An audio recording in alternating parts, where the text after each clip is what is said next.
Books, books. I like books. I'm gonna read them all. Hi readers, Chris here. Welcome to my channel where I review fantasy, Stephen King, all sorts of books, and today I'm going to be talking about the most epic of epic fantasy books, The Way of Kings by Brandon Sanderson. I read this book back in April. It's taken me a while to get to this review because I really had to think about what I want to say about this book, and honestly, I still don't know what I want to say, so I'm gonna just wing it. Like I always do, I'm going to be talking about world building, characters, and plot, but first, let me give you like a brief history of my experience with Brandon Sanderson and like a little bit of setup of my experience with this book. So my experience with Brandon Sanderson is I am pretty new to his writing and pretty new to his work. Up until recently, the only experience that I had had with Brandon Sanderson was actually his work on the Wheel of Time series. If you're not familiar with the Wheel of Time, it was this long-running epic fantasy series, and the author of that series ended up passing away, and Brandon Sanderson took all his notes and his writing, and he helped finish out the last, I think it was 3 books in that series. So up until recently, that was pretty much the only Brandon Sanderson I had ever come across. Now, about 2 years ago, someone had recommended Mistborn to me, so then I read the original Mistborn trilogy, so Mistborn, Well of Ascension, Age of Heroes. Even though I had some struggles with some of the books, ultimately, I ended up really enjoying that series, and Hero of Ages, which I read last year, ended up being one of my favorite books of the year. So after that, I was like, I need to read more Sanderson. I really want to explore more of his works. I got this one on a sale at Barnes & Noble, and I decided, hey, I'm going to jump in to the Stormlight archive. I went into this book pretty much blind. On the back of this book, there is very little information. This is an over 1,000-page tome, and the back of the book does not give you much information as to what this book is actually about. So I went in blind. I had no idea who the characters were. I had no idea what kind of world this was, and I had no idea what the plot was going to be. Part of that was kind of exciting. Part of that also made me struggle a little bit during this, and I'm going to tell you why. So let's start with the world building, and I am starting to realize that this is something that Brandon Sanderson does really well. He builds these worlds that are super intricate, super in-depth, everything from the smallest details as to how normal people live, to royalty, to magic systems, and everything in between. Brandon Sanderson really thinks through everything in his world building. So if you are someone that enjoys fantasy for the world building specifically, you will like his work, and specifically, I think you will like The Way of Kings. There's 2 things about the world building in this particular book that really stood out to me that I personally enjoyed. One of them being the way that storms happen in this world. So in this world, the storms happen all the time. Think like a thunderstorm, except in this world, it's basically like a magic thunderstorm, where people can actually capture the lightning, capture the thunder, capture the storm, and turn that energy into magic. That is super cool. The other thing about this world that is really cool is that they have these, I'll call them creatures for now, called the Spren. And Spren are basically a physical manifestation of it's kind of like emotions, but it's also different things too. So for example, there are wind spren that appear when it's very windy. There's fire spren, but then there's also death spren, glory spren. There's all these different types of spren. And honestly, book 1, I found this a little bit confusing because I feel like the spren are not consistent. Because some of them are elemental, some of them come from emotions.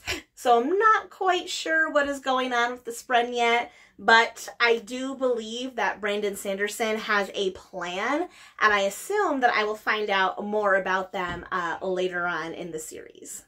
Again, another thing that Brandon Sanderson does very well is just the way that the world is kind of laid out. This edition of the book is actually really cool because it has a full-page color map of what the world is supposed to look like. I love a good fantasy map, and I think that's really, really cool. Do not ask me what these symbols mean because as of the reading of this book, I have no idea. Part of me is excited to find out. The other part of me is like, why is that in here if you're not going to explain what it means? But I'll get more to that later. The one caveat I will make to the amazing world building is that the book does very much rocket information at you. It is one of those books where you are dropped in the middle of this world and you just have to figure it out as you go along. There's no learning, you just have to pick it up. It rockets information at you and you have to keep up. So again, if you are someone that reads a lot of high fantasy, you're used to this type of world building, you shouldn't have a problem with it. But again, if you are someone that struggles with that, that may impact your enjoyment of it. But I would say, you know, keep going because eventually it does start to come more naturally. So now let me talk about the characters. Again, this is a huge book. There are a ton of characters, but in my mind, there's really kind of like 3 main characters.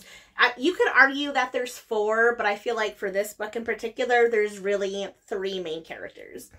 And because this book is so long, we get to spend a lot of time with them and we get to know them very intimately. I've said this a million times, but I enjoy books with strong characters, and there is definitely strong character development in here. So I'm just going to randomly talk about these 3, not in any particular order, but let's start with Kaladin.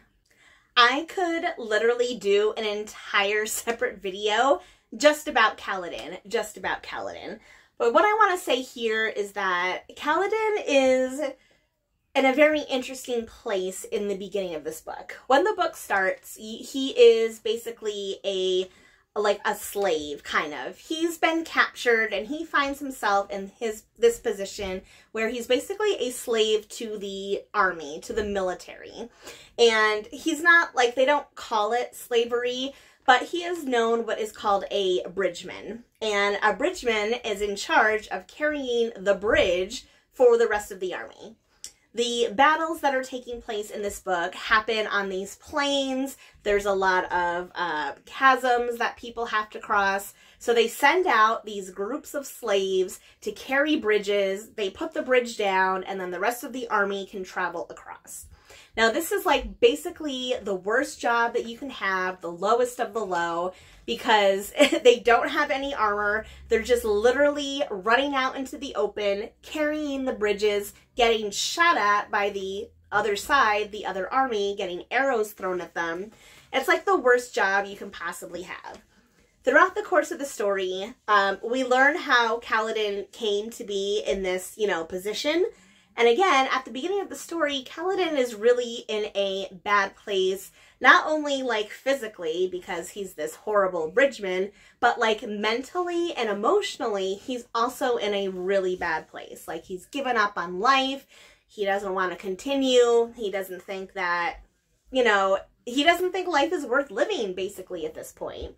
So Kaladin really goes on a journey through this book. He goes on a journey physically as he starts to kind of realize, even though he's in this position, what can he do with it? He goes through a journey mentally and emotionally, having to really accept who he is, accept where he is, and accept what he can do about it. I love when a character goes on an actual journey, makes actual improvements to themselves, and Kaladin definitely does that. He's a really fascinating character. I know his story is not over yet. I cannot wait to see where he goes. And I know that someone else said this. I believe it was Kirsten over at Reading Nymph. She pointed out that you really get to see the mental health journey that this character goes on. And that is not something you see a lot in fantasy stories. And after having read this, I can definitely understand what she's talking about And I totally agree. Like, the mental health of our main characters, our hero characters, hero's journey, you don't really see that in a lot of fantasy. So I think it's really fascinating that it's included here. Another one of the characters is this young woman named Shallan. Shallan, I would call her Shallan. Maybe that's not how you pronounce it, but that's how it sounds in my head. But Shallan is this young woman. She comes from a family who used to be really wealthy, but now they're struggling. And they basically sent her on this mission. They sent her to go train with this very famous scholar, and the scholar that she's training with is known to have this very valuable jewel, we'll call it, this very valuable gem. And if Shallan can steal this gem, then her family can use it to, like, get their money back. They can get the creditors off their back. Like, they will be able to be on top again and be successful.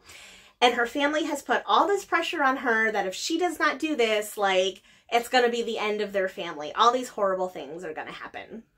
But of course, as Shallan gets to know her mentor, gets to start learning about the world, you know, she really starts to question, again, the morality of what she's doing. Not if she can do it, but if she should do it.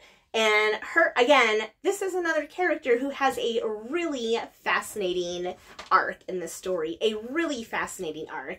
Because again, it's not just a physical journey of she starts here and ends here. It's a knowledge journey, the things she learns throughout her time with her mentor. It's the moral journey she goes on from, again, what she can do, what she should do. And there's magic involved. There's magic involved with her. There's magic involved with Kaladin. I cannot talk about it because that would be spoilers, but if anyone wants me to do like a spoiler review, please let me know, because I would love to talk about this book more with other people that have read it and know what happens in the rest of the series. So I love Kaladin. I love Shallan as a character. And then the third one I want to talk about is Dalinar. So I mentioned earlier that Kaladin is this bridgeman in the army. Now, Dalinar is basically a general of this army. Dalinar used to be the brother of the king. The king was killed, and that's kind of what set off this whole war that they're fighting. So now he's fighting this war in his brother's name. The new king, obviously, is his nephew, so he's fighting for him. But Dalinar is like one of these people, like, he's an older character. So he's older and he's kind of jaded to the ways of the world. Like, he's seen so much happen that he's kind of jaded. Like, he doesn't really know, again, what his place is or what his place should be. But the other thing going on with Dalinar is that he's having these visions. He is having visions. No one knows why. He doesn't know what the visions, like, mean. He doesn't know what they are. He doesn't know if they're, like, in a different time. Is he seeing a different place? Are these things that are gonna happen? Are these things that already happened? He's having these visions. No one knows why. Half the people in the army think he's crazy. The other half want to help him. And he just wants to figure out what the heck is going on. He even questions his own sanity at times. Again, this is another example of, like, mental health again in this fantasy book, which is super fascinating. So all this to say, they've been fighting this war for a very long time. And it's gotten to the point where, like, they've been fighting it for so long that no one even really knows, like, why they're fighting it, if they should be fighting it, like, what the heck is going on. So that's kind of Dalinar's whole deal. And again, just like the other two I mentioned, he goes on a whole journey, a physical journey, a mental journey, oh my God, it's so good. All of their storylines are so fantastic. And while these characters all start off at very different places, and you're like, what do these different ones have to do with each other? Kaladin and Dalinar are the only ones where you can kind of see how they might cross, because they both have to do with this army. But, like, they're not even in the same, like, camp, quote unquote. So through most of the book, you really wonder, like, what the heck is going on? And this brings me to the plot. For the first 800 pages of this book, while I enjoyed the world building, while I enjoyed the character growth and development, I really had no idea where the actual story was going. I had no idea where the actual story was going. And at times, I personally did feel that was a little bit frustrating. Again, 3/4 through the book, I still had no idea where it was going. I did not see a clear path forward. I did not see a clear arc in the story. And I did find that a little bit frustrating because these separate characters were very much in their own lanes. They had their own stories, and they did not seem to connect at all. However, in the last 200-ish pages of the book, that all changed. That all changed completely. The last 200 pages of this book were absolutely mind-blowing, absolutely fantastic. Everything becomes clear at the end of this book. And after reading Mistborn, I should have expected that because this seems to be a pattern with Sanderson where everything seems random and then all of a sudden at the very end, it all makes sense. There are things revealed at the end of this book that literally make the entire book completely different. Completely different. I don't know if you've ever had a reading experience like that before, but like I think I actually gasped out loud and went, oh my God, everything makes sense now that I know this one piece of information. All the characters' journeys make sense now. I understand where they all cross, where they all meet, how they intersect. I understand what the bigger picture is.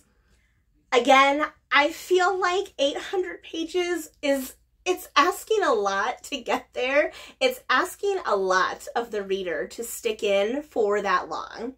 However, because there's such great world building, there's such great character development, it wasn't too bad. It's just if you're someone who likes to get to the point and likes to know things, that is something that you should be aware of before diving into this one. Another thing I want to mention is I've also heard that my friends across the pond, if you are not in the US, that this book, Book 1, The Way of Kings, is actually published in 2 different volumes.